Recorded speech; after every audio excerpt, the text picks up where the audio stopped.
Howdy folks, hope you're all having a good one, and welcome back to World of Tanks with the Mighty Jingles.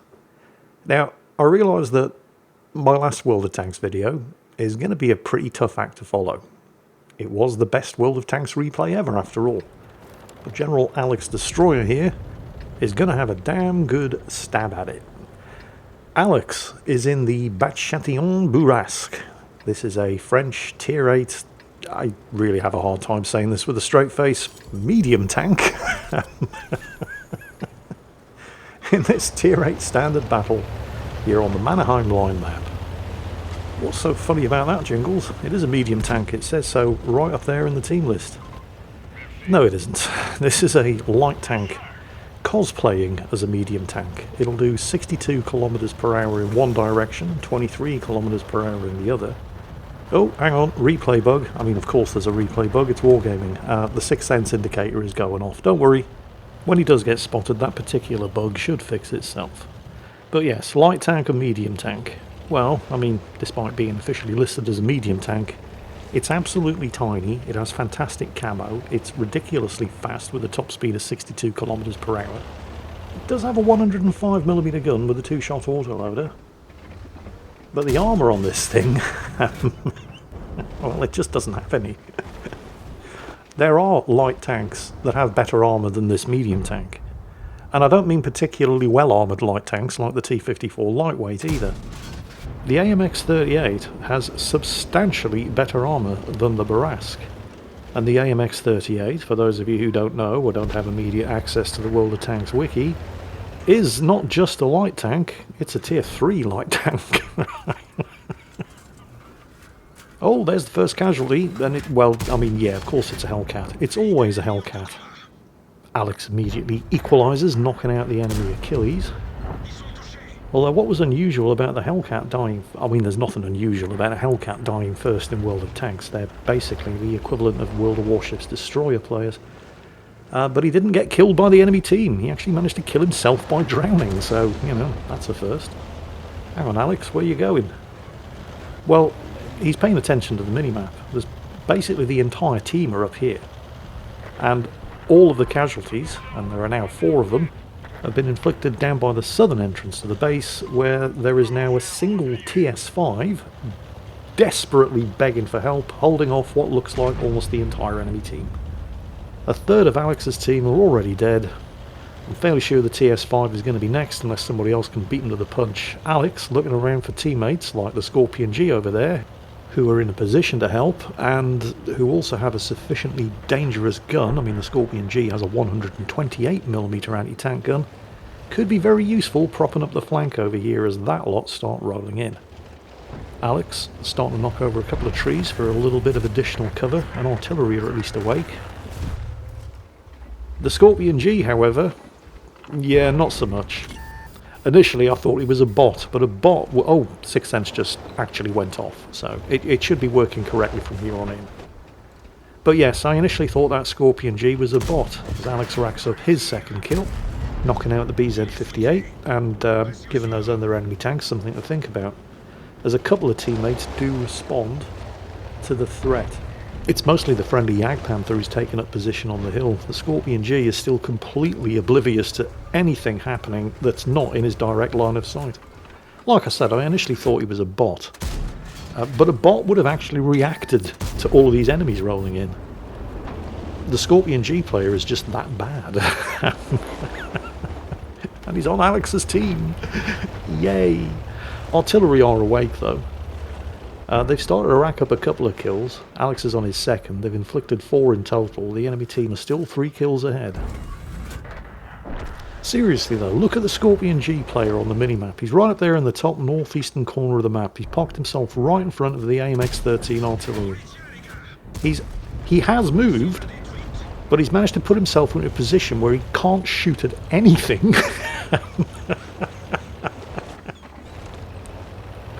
A bot would have been smarter than that. I mean, people give bot programs shit, but I mean, bots at least react to what's going on around them. To be truly oblivious, you have to be an actual player. Alex just racks up another kill. You know, the really appalling thing here is that, I don't know if you've noticed, Alex has been racking up he's on his 4th kill now. He's probably looking at his 5th. But he's been spotting this flank, this massive threat to the base, and keeping it contained. And during the whole time he's been here, spotting enemies like the KV-3 over there, who are determined to roll into the base. He's got less than 500 spotting damage.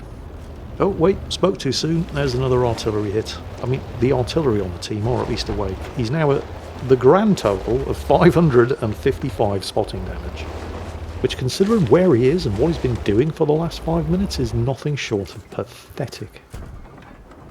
I mean, it's not his fault. As he takes out the KV-3, there's his 5th kill. I mean, he's been spotting all of these tanks rolling into the base, but with the exception of friendly artillery and the Jagdpanther, but, well, the Jagdpanther's dead, he's pretty much been the only one landing effective fire on them.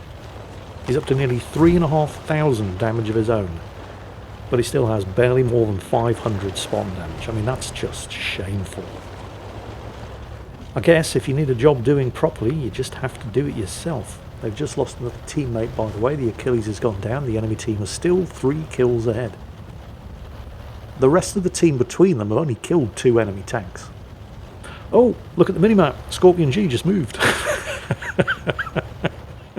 Don't worry, he's not going to do anything. Aha! Enemy artillery, well, not spotted, but we know, I mean, where else are they going to be? Artillery don't move unless they have to. Sometimes not even then. Oh, just caught sight of the enemy M6 and got spotted in return. That's the one enemy tank pushing into the base from the south. Oh, and there's the Achilles as well. But that M6 is the sole survivor of the enemy push. Oh, he's missed that first shot. Okay, he landed the second one. It's a shame. If he'd landed the first one too, that would have probably been another kill in his Top Gun. But yeah, that M6 is the sole survivor of the enemy push into the base from the south. Pretty much Alex killed all of the others. Now he's going after that M6. He's... oh, proximity spotted. Actually, this is not a complete disaster. He's got 2 shots. First one kills the Achilles. But here's the problem. As he goes for the reload, while struggling to get out of line of fire of the M6. Well, that was only 122 damage, which means the M6 doesn't have the 90mm gun. The thing is, the M6 has just enough health that a single shot from the 105mm might not kill it.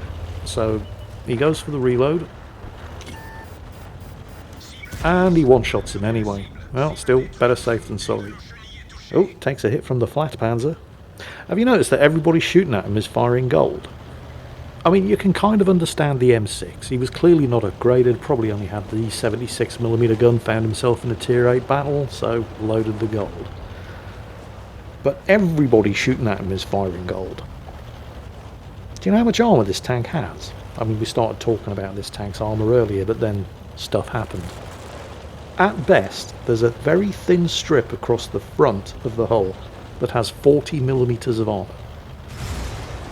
The lower glacis is actually the next best armoured thing on this tank. It's all of 30mm thick. Everywhere else on this tank it either has 20 or 15mm of armour. You could take this tank out with a heavy machine gun. Hell, a sufficiently good shot with an M1 Garand could disable the crew of this tank. This is why I say this is not a medium tank, it's a light tank cosplaying as a medium, because... oh, yep, there's the flat panzer. Most of the armour on this thing is only 20 or 15mm thick. A determined rifleman, there's more gold from the flat panzer, a determined rifleman firing 30-06 could knock this tank out. Medium tank, my arse. Alex is in a sticky position here though. I mean, he's not entirely artillery safe behind that rock either, and he's got enemies on 3 different sides. Artillery's over there somewhere. Oh, speaking of artillery, that was unexpected. It's Dirty Bertie from number 30. He just took a hit from somebody. Yep, got him. Ducks back into cover behind the rocks, but actually didn't get spotted by the flat panzer. That's surprising. Oh, I should probably explain, by the way, although I'm probably too late. Somebody's almost certainly already said it in the comments, because this happens every time I do a World of Tanks battle and there's a Jagdpanzer 4 involved in the battle. People say, Jingles, it's not a flak panzer, it's a... yeah, I didn't say flak panzer, I said flat panzer, because it's a panzer, and it's flat.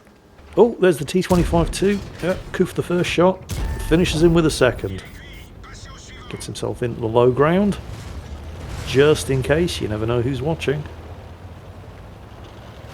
Oh, yeah, doesn't quite have the grunt in the engine to get up that kind of incline. He's going to have to go wide and around. The CS-44 over there, by the way, one of the few friendly tanks who actually reacted to the enemy pushing in from the south. Useful surviving teammate to have. Probably not a coincidence that, aside from Alex himself, he's the last actual tank surviving on the team. Right, the old flat Panzer is going to be a bit of a problem. So, as the CS-44 moves up, Alex sticks his arse out. Did you get spotted? Yes, you did. Okay. So the flat Panzer is still in the same spot. Alex marks the map to let the CS-44 know where he is. Starts taking hits, and of course it's gold ammo from the A-46. What is going on with World of Tanks these days? I mean, you expect the gold spam at tier 10. But this is... I mean, these are tier... Okay, they're tier 6s in a tier 8 battle, but I mean, seriously? At tier 8? Because we've had nothing but gold fired at a tank that a determined rifleman with an M1 Garand could knock out. I don't get it. Do people really have that much money to throw around that they can afford to waste it on a tank that you could knock out with bad language? I mean... Oh, CS-44 took a hit, but he managed to take out the flat Panzer. So the M12 is back there somewhere. There he is. Oh, come on, Alex. This one needs to count. There it is. You got him. Okay, good news. Just the A-46 left. Well, it's good news for Alex. It's not good news for the friendly artillery, because guess where he is? I mean, Alex knows where he is. That's why he's heading back to the base. The CS-44 has basically no health left. So he's going to cap. And that is absolutely the right thing to do. Not just because he's got no health and the A-46 might actually be able to one-shot him, but the A-46 is busy slaughtering the friendly artillery. Alex is going back to try to deal with him, which he should be able to do, but, well, let's just say that the chances of the A-46 killing Alex are not zero. And if Alex does get killed here, the CS-44's only chance of winning is to cap. So he's not moving from that cap circle. Now, Alex needs to either kill the A-46, or at the very least, I mean, killing him would be better, and he has been spotted, so the A-46 knows he's coming. So a kill would be good, but stopping him from getting back and resetting that cap circle by killing the CS-44 would be equally acceptable. There he is. Oh, he's bounced. Where's your gold ammo now, fat boy? There's one. And there's two. And, yeah, that's, I don't know if you've been keeping track, that's 11 kills. Yeah, he got the Pools medal for 10 kills a while back when he nailed the enemy M12. That's 11 kills and 5,500 damage done. Unsurprisingly, Alex and the CS-44, the top two performing members of the team, although special mention to the friendly M12, he didn't come that far shy of getting 1,000 base XP himself. Equally unsurprisingly, 5 members of the team, a full third of the team, failed to do a single point of damage during the entire battle. Also, unsurprisingly, the Scorpion G was one of them. How do you even do that? Do you have any idea how powerful a Scorpion G without 128mm gun is in a tier 8 battle? Do you have any idea how hard it is to not do any damage in a tier 8 battle with that tank, with that gun? And yet, somehow, this guy managed to find a way. So that's 2 different reasons that today's battle was remarkable. But the chief one, of course, being the performance from Alex here. 11 kills, 5,500 damage, still less than 1,000 spotting damage. I mean, considering what he spent the first half of the battle doing, that is shocking. Well, that's the thing about random teammates in online games. They are nothing more than a difficulty modifier. So, well done, Alex, for overcoming those difficulties and getting this kind of result. It's not often we see a Pools medal. Congratulations. Hope you all enjoyed it. And as always, take care. And I'll catch you next time.